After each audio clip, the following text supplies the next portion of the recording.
Halo pemirsa, bertemu lagi bersama saya Boru Naga. Apa kabarnya semua pemirsa pada hari ini? Semoga semua pemirsa dalam keadaan baik-baik saja ya. Baiklah pemirsa, sambil-sambil kita menunggu anak saya balik sekolah, so kita sekarang nih buat video di dalam kereta lah untuk hari ini kan. Tak apalah, okay? So saya nak cerita lah, semalam tu saya pergi hospital bawaan kedua anak saya tu temu janji. Ada temu janji dengan doktor. Dan memang kalau pergi hospital tu saya memang agak takut sebab susah sangat nak cari parking pemirsa. Dari traffic light hinggalah ke pintu masuk tu, ke lobi tu memang padat sangat. Semua orang guna kereta pergi situ kan. Jadi macam kita orang ni yang drive seorang lepas tu bawa anak tu memang agak susah lah. Jangankan nak double park pun susah pemirsa. Orang tu terkadang kan saya berfikir macam ni, kalau saya double park saya nak tulis notis kalau dia orang nak keluar ke kan, telefon saya. Tapi agak susah lah kalau macam tu, dia orang akan tunggu lama. Lepas tu saya kena lari-lari lah dari bangunan ke parking kan. Jadi agak susah lah. Tapi saya salutnya, walaupun parking jauh-jauh bersepah-sepah macam tu sampai entah ke mana-mana, tak ada pun harta benda orang-orang yang datang ke hospital tu hilang macam tu kan, kereta calar ke, hilang ke macam tu kan. Itu yang saya salutnya, agaknya dah terbiasa kot tempat tu kan. So masa nak ambil nombor giliran, panjang sangat-sangat pemirsa, sampai keluar. Tak pernah-pernahnya pemirsa. Saya pun rasa kesian juga warga emas, ibu mengandung kan. Dia orang pun beratur sampai keluar macam tu. Beratur nak ambil nombor giliran je pun dah 1 jam lebih pemirsa. Bila dah dapat nombor tu, kena tunggu. Saya semalam tu kena tunggu 150 orang pemirsa baru nombor saya dipanggil. Nah, ya saya. Tapi itulah, di situ saya tengok kan orang-orang yang berada di hospital tu. Saya tengok walaupun keadaan macam tu, dia orang tetap sabar pemirsa. Tetap disiplin, tertib macam tu, taklah kecoh-kecoh, tetap agaknya memang sudah diajarkan kesabaran tu kan, sudah ditanamkan pada diri kan. Jujur ya pemirsa, saya kalau agaknya sebab iyalah saya bawa 2 orang anak kan, lepas tu anak saya tak boleh diam pemirsa kan. Jadi saya agak memang respect lah dia orang ni. Tapi agak kasihan lah kalau tengok warga emas macam kan, ibu mengandung sampai beratur juga berjam-jam, bukan berjam lah, 1 jam macam tu kan. Sebab tak biasa pun macam tu pemirsa. Kalau saya pergi bawa anak saya untuk temu janji dengan doktor, tak pernah pun jam semacam tu. Tak tahulah kenapa semalam tu ramai sangat hospital tu pemirsa. Hospital memang sangat dikenal lah macam tu kalau pemirsa tahu.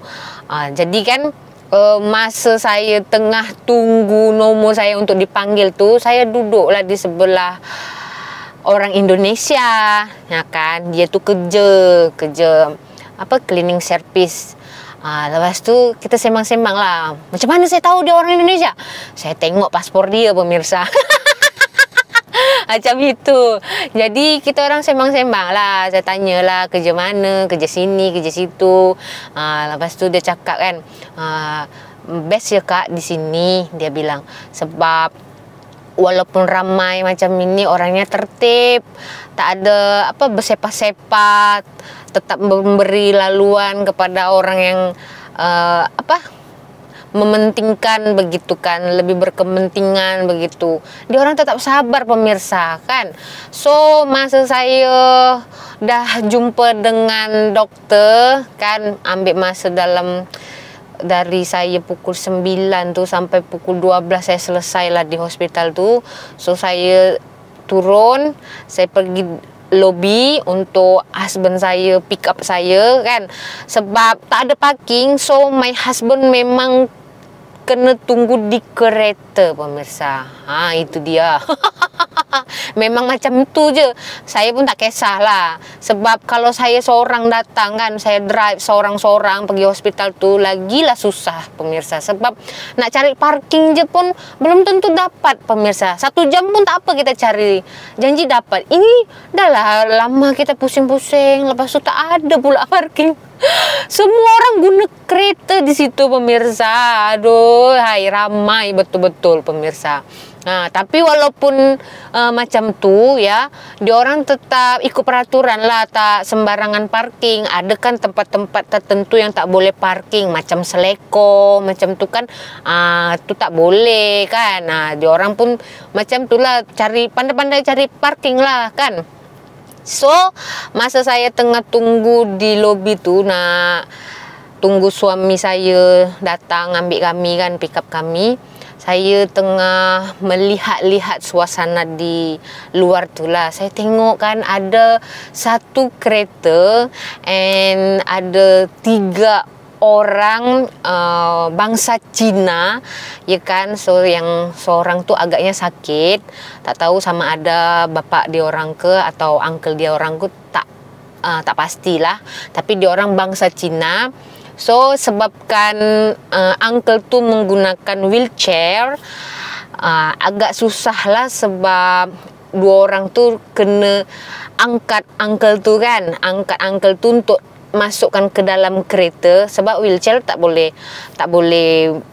bawa masuk kereta kan, kena di belakang macam tu kan. So kalau dia orang angkat, memang uncle tu tak boleh jalan pemirsa, badan tak boleh bergerak macam tu, tak tahu sakit apa. Lepas tu 2 orang tu tengah tengok-tengok kanan kiri nak minta pertolongan lah. Tiba-tiba lalulah abang Grab rider ya kan, agaknya Grab ya kan, Grab Food, orang yang hantar makanan. Abang ini bangsa Melayu pemirsa. So 2 orang bangsa Cina tu minta tolong lah dengan abang Melayu ni untuk tarik wheelchair tu. Masa 2 orang tu dia orang angkat uncle tu untuk masukkan ke kereta macam tu kan. Saya ambil video sikit je pemirsa, sebab pemirsa tahulah kan, di sini kan sangat privasi, bukan senang-senang kita nak record video orang. Tapi saya ambil sikit je sebab nak bagi bukti betapa prihatinnya orang-orang di Malaysia ni ya pemirsa.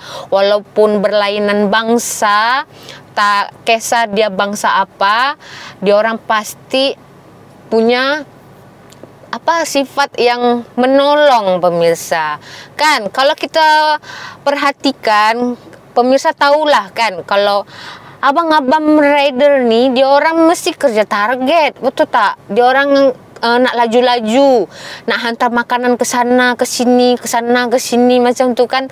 Tapi dia sempatkan juga untuk menolong bangsa Cina ni. Dia tepikan dulu pekerjaannya untuk menolong orang yang memerlukan bantuannya pemirsa. Itu bukan sekejap pemirsa tahu. Sebab memang uncle tu langsung tak boleh bergerak pemirsa. Langsung tak boleh bergerak. Lepas abang rider tu tarik wheelchair tu kan, dia pergi ke seat untuk driver tu untuk tolong uncle tu duduk macam tu.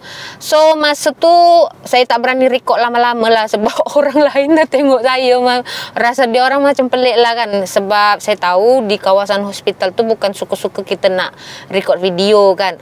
Masa saya cakap-cakap dengan orang Indonesia tu pun saya tak berani record kan, sebab itu kan dalam bangunan, kita kena tahulah undang-undang, betul tak? Jadi dekat sini saya memang sangat salut lah dengan abang rider tu.